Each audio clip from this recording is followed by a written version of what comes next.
22 de junho, Café com Deus Pai. Amplie sua visão.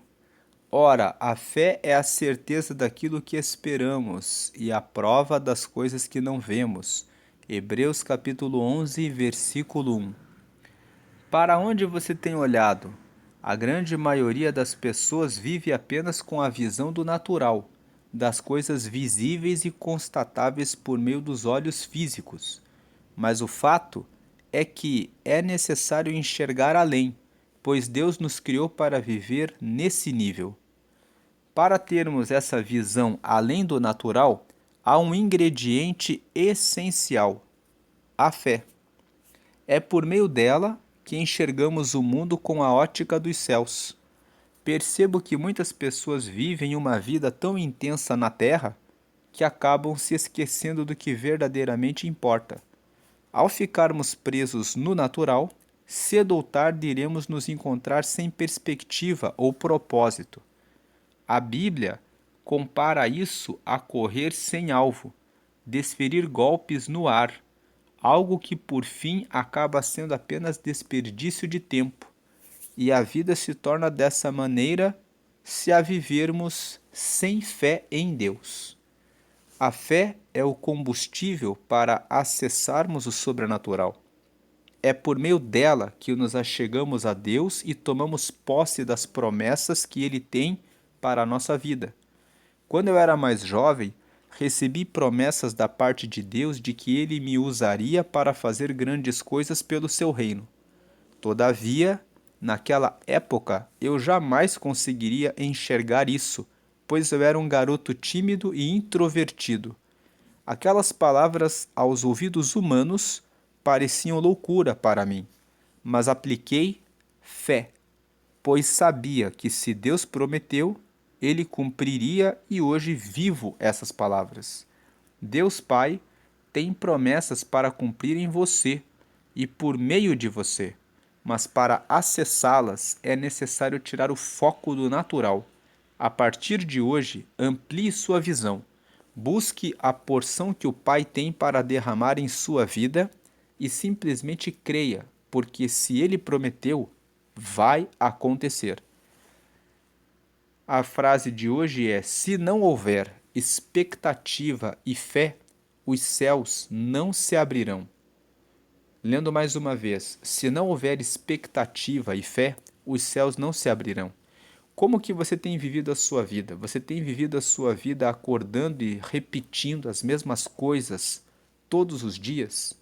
Você pensa em como vai ser a sua vida no final do ano, no ano que vem?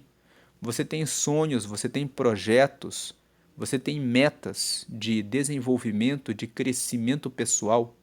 Você trabalha com uma carteira assinada? Você já pensou em estudar, aprender algo diferente que possa trazer mais para a sua vida? Você sonha em ter a sua família? Você sonha em ter um filho? Nós ouvimos algumas notícias há alguns dias do bebê reborn. Eu não sei se você já ouviu falar a respeito disso, mas bebê reborn é um boneco ou uma boneca. Algumas mulheres têm tanta expectativa de ter um filho, mas elas não encontram um marido para se casarem, e até algumas são casadas, mas o marido e a mulher resolvem adotar um boneco ou uma boneca. E dizem que aquele boneco ou aquela boneca é o filho ou a filha deles. Eu vi a notícia que conta até que alguns casais fizeram esse bebê reborn e eles estavam brigando na justiça para resolver com quem fica o bebê.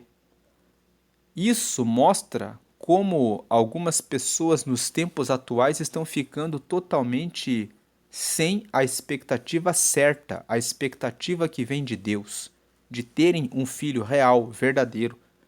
Existem algumas clínicas que estão criando esses bebês reborns. Eles simulam o nascimento de uma criança, colocam uma bacia que tem um líquido que é parecido com o líquido onde o bebê fica quando está no útero, quando está no ventre da mãe. E a mulher, ela é ligada com com algumas... Eles fazem uma ligação que simula como se aquele boneco estivesse na mãe. Eles fazem uma ligação ali e criam algo artificial. E a mãe pega aquele boneco, né? Mãe entre aspas, porque ela na verdade não é a mãe, né? Ela está pegando um boneco, mas ela sente aquela experiência e fala: agora eu sou mãe. Então a pessoa sai daquele lugar, aquela clínica, e a reportagem mostrou que eles cobram de 1.000 a 30 mil reais, dependendo do tipo de experiência que a pessoa, no caso a mãe ou o casal, quer ter para simular esse nascimento de uma criança.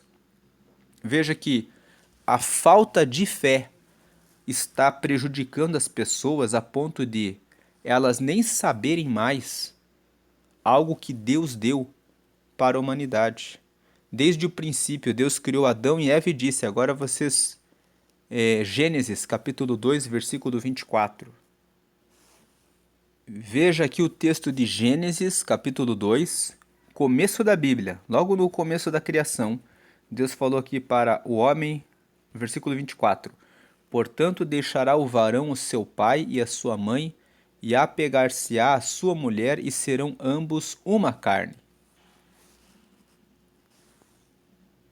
E se voltarmos para Gênesis, o capítulo 1, que é o capítulo que fala a respeito da criação, nós vemos aqui nos versículos 26: e disse Deus: façamos o homem à nossa imagem, conforme a nossa semelhança, e domine sobre os peixes do mar, e sobre as aves dos céus, e sobre o gado, e sobre toda a terra, e sobre todo réptil que se move sobre a terra. 27. E criou Deus o homem à sua imagem, a imagem de Deus o criou, macho e fêmea os criou. Deus está dizendo aqui para nós, ele criou o homem e a mulher à imagem dele. A imagem de Deus nos fala que nós carregamos uma parte da glória dele em nós. E Deus é tão grande, tão poderoso e imenso, que criou todas as coisas, e ele derramou uma parte da imagem, uma parcela da glória dele sobre nós. E, versículo 28, ele nos abençoou, e Deus lhes disse: frutificai e multiplicai-vos, e enchei a terra, e sujeitai-a, e dominai sobre os peixes do mar, e sobre as aves dos céus, e sobre todo o animal que se move sobre a terra.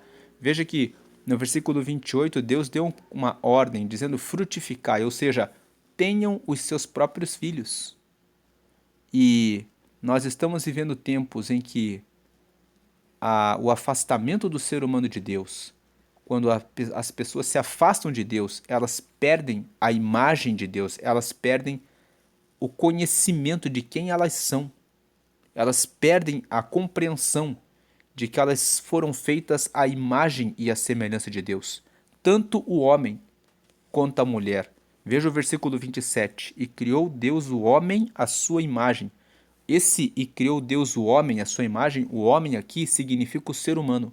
E criou Deus o ser humano à sua imagem. A imagem de Deus o criou. Macho e fêmea os criou. Em outras palavras, homem e mulher ele criou. O afastamento das pessoas de Deus tem gerado confusão. Uma outra reportagem mostra que algumas pessoas estão saindo nas ruas, andando de quatro, latindo ou miando, dizendo: eu sinto que eu sou um cachorro, e outros: eu sinto que eu sou um gato. E temos visto que homens acham que são mulheres, mulheres imaginam que são homens, mas Deus criou o ser humano à sua imagem. A imagem de Deus o criou. Ele criou o macho, ele criou a fêmea. E alguém tem dúvida que um Deus que criou os céus e a terra, por acaso erra quando ele cria alguém? Olhe para a natureza, olhe para a beleza da natureza, existe algum erro em relação ao que Deus criou? Mas os seres humanos, quando estão afastados de Deus, quando perdem a confiança em Deus, quando perdem a fé em Deus, elas perdem a sua identidade de que são imagem de Deus e que carregam uma parte da glória dele sobre a sua própria vida, que foram feitos para dominar sobre todas as coisas, que foram feitos para dominar em relação a pensamentos pervertidos, a pensamentos errados. E esses pensamentos errados que têm tomado conta das pessoas vêm justamente porque elas perderam a fé. Hoje, se você está pensando, será que Deus me chamou? Lembre-se desse texto, Gênesis, capítulo 1, versículo 26, versículo 27, versículo 28. Ele já abençoou a todos nós. Nós carregamos a imagem e a semelhança dele. O que você está fazendo com essa imagem e com essa semelhança de Deus na sua vida? Você está vivendo com essa fé ou você está imaginando coisas, acreditando em mentiras e dizendo: eu não posso, eu não consigo, eu não nasci para isso, eu nasci para ser vencido, derrotado, envergonhado. Veja que sem a fé de que realmente Deus está com você, que Ele formou você, você não consegue viver a glória de Deus na sua vida. Voltando aqui para a capa da mensagem de hoje, amplie a sua visão. Ora, a fé é a certeza para você viver todas essas bênçãos que nós lemos ali de Gênesis, da imagem de Deus. Você tem que ter certeza daquilo que esperamos. A fé é a prova das coisas que nós não vemos. Quando você tem fé, você acredita em Deus, você toma atitudes no seu dia a dia que levam você para aquilo que você veio aqui nessa terra. Então veja, nós fomos chamados para viver nesse nível, para vivermos em fé. Nós fomos chamados para isso. Veja aqui o segundo parágrafo. A fé é o combustível para acessar o sobrenatural. Se você não tem fé, você não acessa o sobrenatural. O último parágrafo aqui. Deus Pai tem promessas para cumprir em você. Promessas de que você seja um homem, promessas de que você seja uma mulher, promessas de que se você nasceu assim é porque Ele sabe exatamente como Ele formou você. Ele não erra. Deus tem promessas de ajudar você a desenvolver e ter o seu crescimento pessoal. E por meio de você, Ele quer usar você para que outras pessoas sejam alcançadas para o reino dele. Mas para acessar tudo isso é necessário tirar o foco do natural. Às vezes o natural que você tem vivido mostra que você não consegue, que você não pode, talvez estão apontando o dedo e dizendo: você não pode. Mas tire o olho de quem está apontando o dedo para você. Quem aponta o dedo para você tem outros 3 dedos contra si. Quando você aponta o dedo para alguém, ficam 3 dedos virados para você. E essa pessoa que está apontando o dedo para você, querendo te condenar, ela tem 3 dedos contra ela. Vamos dizer que esses 3 dedos são o Pai, o Filho e o Espírito Santo contra ela, dizendo assim para ela, quando ela aponta o dedo para você: quem você pensa que é de apontar o dedo para o meu filho, de apontar o seu dedo para a minha filha? Deus, Ele julgará quem aponta o dedo para os outros. Não aponte o dedo às outras pessoas, porque você terá o Pai, o Filho e o Espírito Santo dizendo contra você que você não é o pai da outra pessoa. Você não criou a outra pessoa. Você não tem o poder de apontar o dedo para condenar ou acusar a ninguém. E se você está sendo o acusado ou a acusada, pense, ele está apontando o dedo para mim, ela está apontando o dedo para mim, mas foi Deus que me criou à imagem e semelhança dele. Então, a partir de hoje, amplie sua visão. Busque a porção que o Pai tem para derramar em sua vida. E simplesmente creia, porque se ele prometeu, vai acontecer. O texto aqui fala que se ele prometeu, vai acontecer. Mas se ele prometeu, só vai acontecer se você corresponder. Porque ele já falou, ele já prometeu. Mas você tem que corresponder. Agora, a frase de novo, lendo mais uma vez: se não houver essa expectativa de viver tudo isso que Deus preparou para a sua vida, e fé, e a confiança de que realmente vai acontecer, os céus não se abrirão. Hoje é o dia 173 do devocional, a leitura bíblica de hoje é o Salmo 69 e a palavra-chave é promessas. Deus quer cumprir as promessas na nossa vida, mas para isso é necessário ampliar a visão para ter fé. Vamos agradecer a Deus. Se você ouviu essa palavra, se você está sem fé, se você está com algum pensamento errado em relação a quem você é, hoje o Senhor diz a você: você é minha imagem, você é minha semelhança, eu te chamei para ser meu filho, eu te chamei para ser minha filha. E para você poder viver essa fé, você deve vivê-la aceitando a Jesus.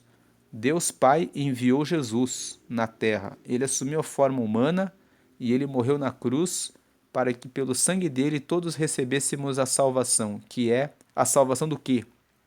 Do perdão dos nossos pecados. Então, para receber a Jesus, faça uma oração, repita comigo essa oração. Senhor Jesus, eu te aceito como meu único Senhor e Salvador. Escreve meu nome no livro da vida que está no céu. E me dá o teu Espírito Santo para me guiar até a eternidade. Amém. Com essa oração simples, você reconhece que Jesus é o teu Senhor e com isso você agora tem acesso a Deus. Você reconhece que é pecador e por isso que você confessa que Ele é o teu Salvador. Você está dizendo que entende que Ele morreu na cruz e o sangue foi derramado não à toa, mas para salvar a vida de todos que recebem Jesus. Você pediu para escrever o seu nome no livro da vida que está lá no céu, onde estão os nomes dos que receberam Jesus, e pediu para ter o Espírito Santo, que é o próprio Espírito de Deus que vai guiar você aqui na terra até chegar ao céu. Procure uma igreja, se batize nas águas e comece a participar da ceia, que é o pedaço de pão e o cálice de uva que representa o corpo de Jesus que foi partido na cruz por nós, e participe do cálice que simboliza o sangue dele que foi derramado e que nos purifica do pecado. Fazendo isso, você sempre vai lembrar que um dia ele vai retornar aqui na terra e todos os que estão com ele serão salvos. Vamos agradecer a Deus por essa palavra. Senhor Deus, te agradecemos por essa mensagem de hoje que nos falou a respeito de ampliar a nossa visão e de termos expectativa e fé de que o Senhor vai cumprir em nossa vida as suas promessas. Pedimos que o Senhor venha confirmar essas promessas, promessas de que o Senhor quer que nós venhamos frutificar, multiplicar, prosperar, crescer, avançar e fazer a diferença nessa terra, pregando o teu reino e alcançando almas para o teu reino. Frutificar não fala só sobre gerar filhos biológicos, mas fala também sobre gerar frutos espirituais, que são a bondade, o amor, a paciência, a fidelidade, a amizade, a mansidão, a humildade, e também fala de frutificar com almas, com pessoas, para quem nós pregamos a tua palavra e que essas pessoas sejam alcançadas para o teu reino, que são frutos que começam a brotar no reino de Deus. Então nós te pedimos que o Senhor venha nos ajudar a frutificar em tudo que fazemos, que na nossa vida espiritual, nós possamos crescer e frutificar, produzindo frutos de justiça em relação ao que fazemos, ao que falamos, à forma como olhamos para as circunstâncias da vida e para as pessoas, tendo fé, e que nós possamos ter também a nossa alma tratada pelo Senhor cuida da depressão, da ansiedade, da preocupação, da dúvida, porque a dúvida e o medo fazem muitas pessoas não conseguirem acessar as suas bênçãos, mas que tenhamos fé em nome de Jesus. E ajuda-nos a vencer também a gula, a preguiça e a necessidade de aprovação, que são coisas que muitas vezes afetam os nossos pensamentos, a nossa saúde física. Que nós venhamos a cuidar bem do nosso corpo físico, cuidando do quanto comemos, daquilo que consumimos. Refrigerantes trazem açúcar, trazem diabetes para muitas pessoas que não estão atentas em relação a isso, que estão adoecendo em razão da falta de correção na forma como se alimentam e daquilo que bebem. Então eu peço que o Senhor venha trazer libertação, se existe alguém aqui que está preso na bebida, no cigarro ou algum tipo de vício, de assistir o que é indevido, de repente pensar em coisas indevidas. Limpa as nossas mentes e os nossos corações em nome do Pai, do Filho e do Espírito Santo para por frutificar para o teu reino, hoje e sempre. Amém. E graças a Deus. Amém. Deus abençoe a sua vida, hoje e sempre, grandemente. Amém.